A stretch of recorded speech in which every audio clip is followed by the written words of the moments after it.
Breast crawl spoken ट्युटोरियलमा तपाईको स्वागत छ।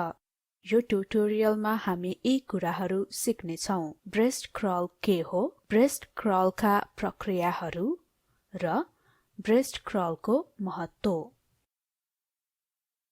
सबैभन्दा पहिले ब्रेस्ट क्रल के हो?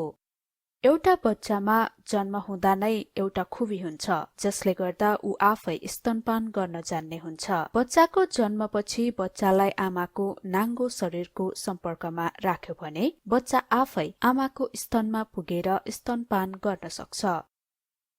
यो सम्पूर्ण प्रक्रियालाई ब्रेस्ट क्रल भनिन्छ। यो याद गरौँ कि ब्रेस्ट क्रल पूर्ण अवधि पार गरी प्राकृतिक रूपमा वा सिजेरियन अपरेसनबाट जन्मिएका बच्चाहरूमा प्रयोग गर्न सकिन्छ र बच्चा जन्मिने बित्तिकै मजाले रोएको पनि हुनुपर्छ। ब्रेस्ट क्रल जन्म हुँदा कम तौल भएका बच्चाहरूमा लागू हुँदैन किनभने उनीहरूमा सास नपुग्ने जस्तो श्वास प्रश्वासको समस्या हुन सक्छ। अब हामी ब्रेस्ट क्रलको प्रक्रियाहरू जान्ने छौं र हामी यसको उपयोगिता पनि बुझ्ने छौं। पहिले प्रसुति कक्षको तापक्रम 26 डिग्री सेल्सियस जति भएको पक्का गर्नुपर्छ। दोस्रो भनेको बच्चालाई आमाको पेटमाथि राखी सफा गर्ने हो। बच्चाको हात बाहेक सम्पूर्ण शरीर एउटा ओभानो कपडाले सफा गर्नुपर्छ। याद गरौँ, बच्चाका हातहरू भने सुक्खा पार्नु हुँदैन। सफा गर्दा बच्चाको शरीरमा रहेको सुरक्षात्मक सेतो छिल्लीलाई निकाल्नु हुँदैन। यसले बच्चालाई चिसोबाट बचाउँछ। बच्चालाई सफा गरेपछि भिजेको कपडा हटाउनु पर्छ। बच्चाको शरीर पुछेपछि प्रसुति कक्षमा रहेको सहयोगीले नाभिको धड्कन छाम्नुपर्छ। यो धड्किन छोडेपछि यसलाई काट्नुपर्छ। अब भने बच्चाको पेटले आमाको पेटमा छुने गरी टाँसेर राख्नुपर्छ। बच्चाको टाउको आमाका नपखालिएका स्तनहरूको बीचमा हुनुपर्छ। बच्चाको मुख आमाको छाती तल हुनुपर्छ। अहिले बच्चालाई ब्रेस्ट क्रलको लागि उपयुक्त स्थानमा राखिएको छ। नवजात शिशुले अगाडि बामे सर्नु भनेको प्राकृतिक भएकोले बच्चा सजिलै आमाको स्तनसम्म बामे सर्न सक्छ। अब भने शिशु र आमा दुवैलाई न्यानो राख्न एउटा न्यानो कपडाले ढाक्नुपर्छ। बच्चाको टाउकोमा एउटा टोपी लगाइदेऊ। याद गरौँ, यसपछिका चित्रहरूमा टोपी र कपडा देखाइएको छैन। यसले ब्रेस्ट क्रल गर्दा बच्चाका उपयुक्त स्थानहरू पहिल्याउन सजिलो हुन्छ। शिशुलाई कपडाले ढाकेपछि आमाले शिशुको ठाडमा हातले आड दिनुपर्छ। अब ब्रेस्ट क्रलमा उपयोगी हुने बच्चाका खुबीहरू बारे चर्चा गरौँ। बच्चा जन्मेपछि एकदमै चलाक र आफै निर्णय लिने हुन्छ। बच्चालाई आफ्ना हातको गन्धले निल्न सहयोग पुग्छ। शिशुको दृष्टि कम भए पनि बच्चाले आमाको अनुहार र एरियोला देख्न सक्छ। एरियोला स्तनको मुन्टो वरिपरिको गाढा भाग हो। अन्त्यमा बच्चाले हात र गोडाहरू चलाउन सुरु गर्छ। बच्चा बिस्तारै आमाको स्तनतिर बामे सर्नेछ।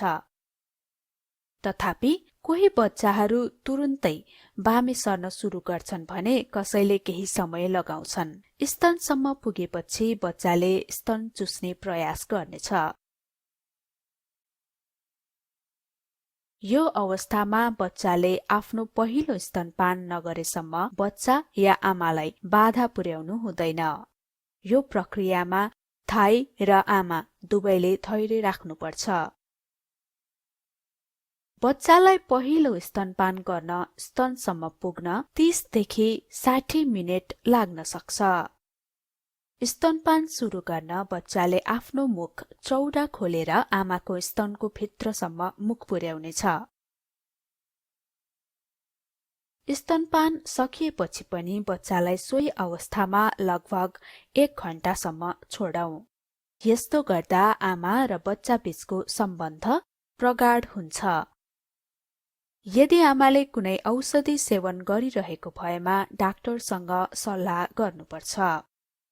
कहिलेकाहीँ आमालाई बच्चाको जन्मपछि प्रसुति कक्षबाट अर्को कक्षमा सार्नुपर्ने हुन सक्छ।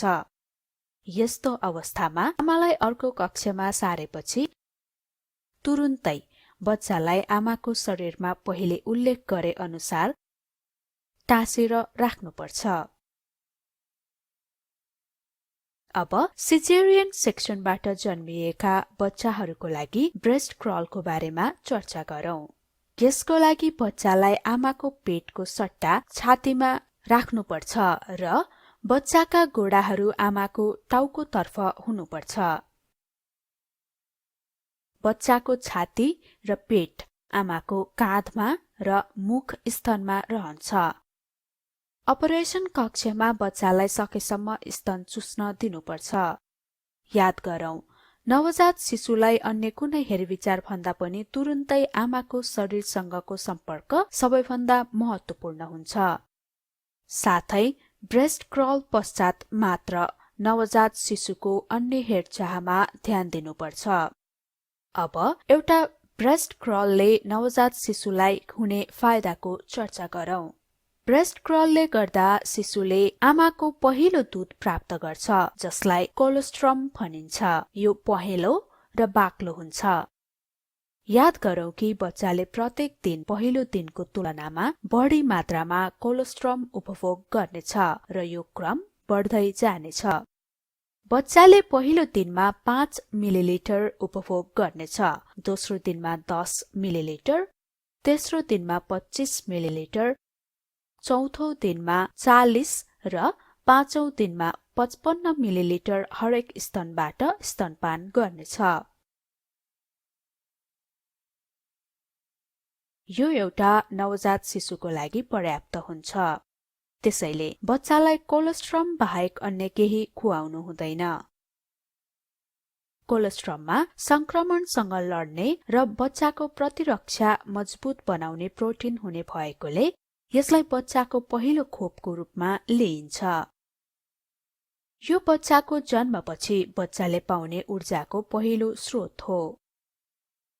कोलोस्ट्रमले रगतमा ग्लुकोजको मात्रा कम हुनबाट पनि बचाउँछ। यसले बच्चाको शरीरका अन्य प्रणालीहरू राम्रो अवस्थामा राख्न सहयोग गर्छ। यसले स्वस्थ मस्तिष्क विकासमा पनि सघाउँछ। यसले बच्चालाई पहिलो चोटि दिशा गर्न पनि सहयोग गर्छ। ब्रेस्ट क्रलमा आमाको शरीरसँगको सम्पर्कले बच्चालाई न्यानो बनाइराख्छ। बच्चाले आफै स्तन भित्रसम्म चुस्न सिक्छ। ब्रेस्ट क्रलको क्रममा आमाको शरीरका स्वस्थ ब्याक्टेरिया बच्चामा सर्छन्। यी ब्याक्टेरियाहरू बच्चाको शरीरमा प्रवेश गरी संक्रमणसँग लड्छन्। अन्ततः यसले बच्चाको प्रतिरक्षा वृद्धि गर्नेछ। ब्रेस्ट क्रलले बच्चालाई माया र सुरक्षाको अनुभूति गराउँछ र आमा र बच्चाको सम्बन्ध विस्तार गर्छ। ब्रेस्ट क्रलले आमालाई पनि फाइदा पुग्छ। बच्चाले गोडाहरू चाल्दा आमाको कोखमा जोड पर्छ र यसले गर्भाशय खुम्चिन र साल झार्न सहयोग गर्छ। स्तनपानले गर्दा आमाको शरीरमा अक्सिटोसिनको मात्रा बढ्छ। अक्सिटोसिनको वृद्धिले पनि साल छर्न सहयोग गर्छ। यसरी ब्रेस्ट क्रलले आमाहरूको रक्तबहाव कम गर्नुको साथै रक्त अल्पता हुनबाट जोगाउँछ। रक्त अल्पता हुँदा रातो रक्तकोषहरूको संख्या कम हुन्छ। यसले गर्दा आमालाई थकावट र कमजोरी महसुस हुन्छ। त्यसैले ब्रेस्ट क्रल आमा र बच्चा दुवैलाई एकदमै लाभदायक प्राकृतिक प्रक्रिया हो। यसरी हामी यस ब्रेस्ट क्रल ट्युटोरियलको अन्त्यमा आएका छौं। आईआईटी बम्बेको तर्फबाट म मन्दिरा थापा बिदा हुँदैछु। सहभागिताको लागि धन्यवाद। नमस्कार।